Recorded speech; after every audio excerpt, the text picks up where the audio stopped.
Hello, friends. Robert Bevan here, author of the Caverns and Creatures series of comedy fantasy novels and short stories. With me is Sam West, and today we're talking about the spell Alarm. I was gonna make a loud beeping noise, but that seemed like a more obnoxious thing to do than what I did. Yeah, well, they could both be obnoxious. Fair. This is a first level ritual spell. That's a big important word there. For rangers, wizards, artificers, and Oath of the Watchers paladins. Duration of 8 hours, casting time 1 minute, but it's also a ritual, which means the casting time is 11 minutes, and it's not costing you spell slots because you shouldn't cast it otherwise, I don't think. You set an alarm against unwanted intrusion. Choose a door, a window, or an area within range that is no larger than a 20-foot cube. Until the spell ends, an alarm alerts you whenever a tiny or larger creature touches or enters the warded area. When you cast the spell, you can designate creatures that will set off the alarm. You can choose whether the alarm is mental or audible. Mental alarm alerts you with a ping in your mind, which I already get that from Discord notifications. In my brain, I just think I hear them now. It's not good. While you're within a mile of the warded area, the ping awakens you if you're sleeping. An auto alarm produces the sound of a handbell for 10 seconds within 60 feet, which is just delightful. I don't know. It's alarm, man. It's a mediocre spell that you cast as a ritual for bed as a wizard and an artificer because it's a ritual. So, like, if you got it, sure. Beyond that, like, I don't know. I think it's fun. I think it's open for creativity, but just base use. You you don't feel like keeping watch, or everybody's really tired, or you got somewhere to be in 8 hours, and you can't afford to take shifts. You set an alarm and hope for the best. sure. And other things. So, Well, go ahead. there are some caveats to like alarm being a defensive thing when resting. You need Yeah, to have an entrance. So if you're in the middle of woods, or this is just going to a be 20-foot cube. you have to have everyone camp within the 20-foot cube, and then you'll know when they're literally on top of you. Yeah, So like that's not ideal, right? You often are going to want this as the kind of thing like you find a cave and you're like 40 feet back in the cave, and then you get around after they trigger the alarm to like get up and do things. Like its or distance is you're in a hotel room. sure, and you like bar the door with an alarm, and then you just hope housekeeping doesn't come by or anything like that, right? Like, yeah, Well, you can exclude housekeeping. sure. What if housekeeping's the one's trying to murder you? Well, these are all decisions you have to make. That's what makes the That's game true. interesting. That's a good point. Decisions do make this game interesting. I think maybe the more fun bits are using it in unintended ways. So like you pick an area and you just use it as a distraction, right? You just like set an alarm over 10 minutes on a Yeah, doorway. So whenever the place opens, there's gonna be a loud noise, and that's the sort of the signal to go when everyone's heads turn. Use it as like an infiltration technique. That's right. kind of cute. You could find ways to do it there. I think you could do that mundanely. And that's where like a lot of alarms luster guys kind of lost on me is setting making things make a noise when an event occurs is a pretty tried and true human experience. Like we've been doing this for a while. Like the kid in Home Alone couldn't set up kinds of contraptions using some wire and paint cans. Like you can make I, loud noises I don't without know that how much effort. realistic we want to pretend Home Alone was. How realistic do we want to present Dungeons and Dragons? Like you can Yeah, but you absolutely were using this as the basis of realism. that's a good point. It's still like kind of effect that I think is reproducible relatively easily. That's why I'm never going to be that high on it. But I also can't be that low on it, right? Because it doesn't cost you much. So Yeah. What about this? You use it as an identifying tool.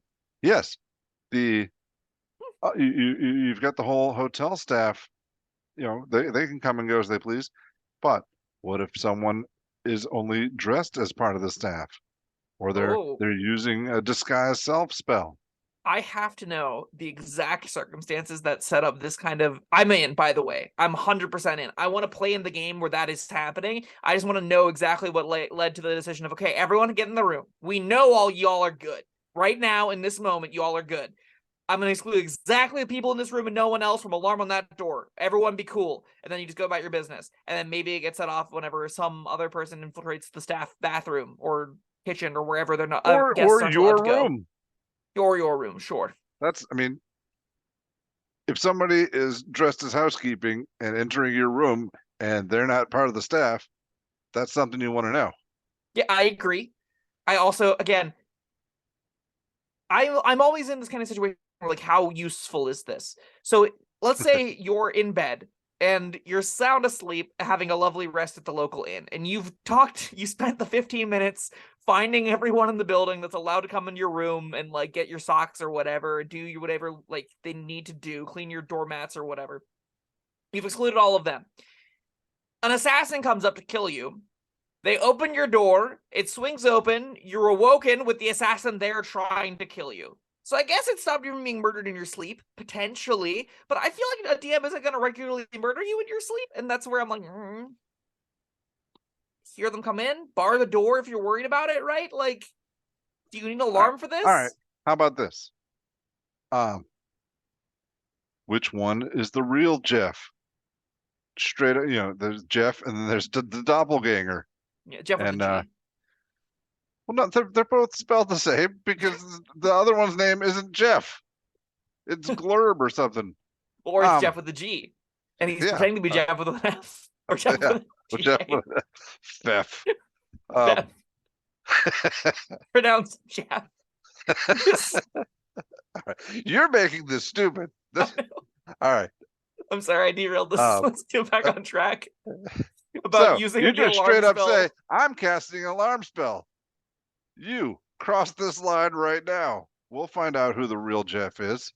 So, like, I have a question about how you designate targets then, right? Like, do you have to designate entities, or do you just say, my buddy Jeff?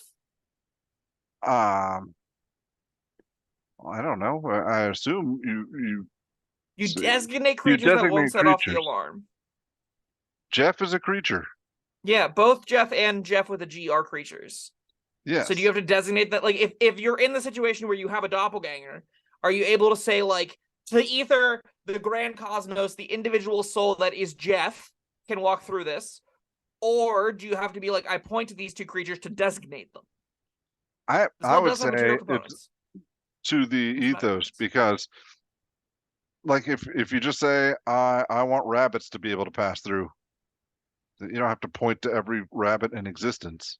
Okay, so maybe as a doppelganger detector, I could be on board with that. That's a cute use.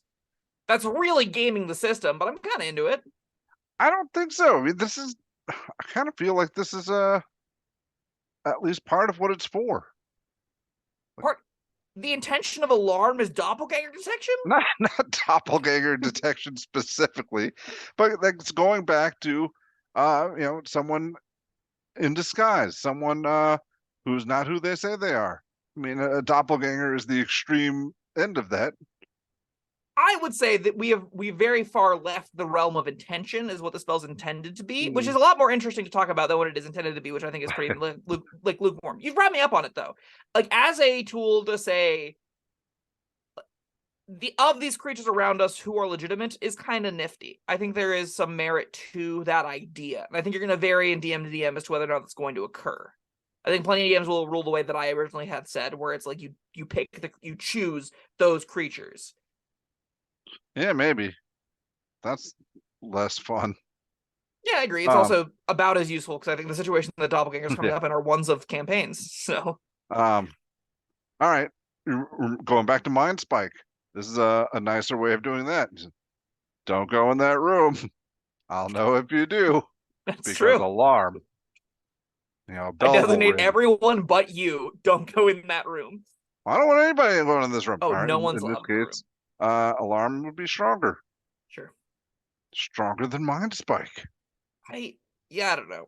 I just don't think I'm regularly like wanting this. Are you ever willing to spend spell slots on this? Depends on the doppelganger situation. Yeah, I mean, if I think I can be in a situation where I will need to detect somebody, trying to sneak one over on me, then maybe. I think alarm is pretty harmless, but ultimately not that useful. If you're a wizard, why not, right? Like, sure, spend the gold, stick it in your book. But if you're everyone else, I think you need a compelling reason to prepare this over other stuff. Like, even artificers need a compelling reason to prepare this over other stuff. Whenever I think we're like left the realm of keeping watches in organized fashion, camping in the middle of the woods for the most part. Like, maybe low tier stuff, it's important. Maybe there are windows where you can set it up in those environments. I don't find it that useful. If you know you're going into specifically an environment full of shapeshifters, though, this could be a cute little tech piece to pull out, which has saved it from... I guess I was going to give it a 2 regardless, but yeah, 2. I think it's entirely unremarkable spell that can be mundanely replicated in a dozen different ways. Yeah, there's a downside. I mean, if you don't designate a whole bunch of crap, then any squirrel that wanders into the area is just gonna wake everyone up, and that's no fun. Which, if you're if I'm DMing this and my players are using this a ton, that's gonna happen a lot. Like if they start leaning, if I'm trying to play a game where there is heightened stakes and they just spam alarm everywhere to try and be like, I want to know who anyone comes through this door, anyone comes through this door, anyone comes through this door. It's gonna start by not giving them much information, but I'm gonna get annoyed at them continually casting it. So I'm just gonna start having like squirrels and fauna and the livelihood and environment around activate the alarms and be annoying for no particular good reason. Because that happens a lot. If you're like, if you're like breaking and entering and you're in a building where no one else is supposed to be, then of course it'll work. But if you're like using it out in the woods to be like, I want to make sure no one gets to camp, like, yeah, watches do just fine. You don't need this. Generally, yeah. Yeah, 2 sounds probably about right, but I think, with what I've come up with off the top of my head in this video, I'm sure there's even more fun stuff to be had. I'm going to gamble and give it a 3.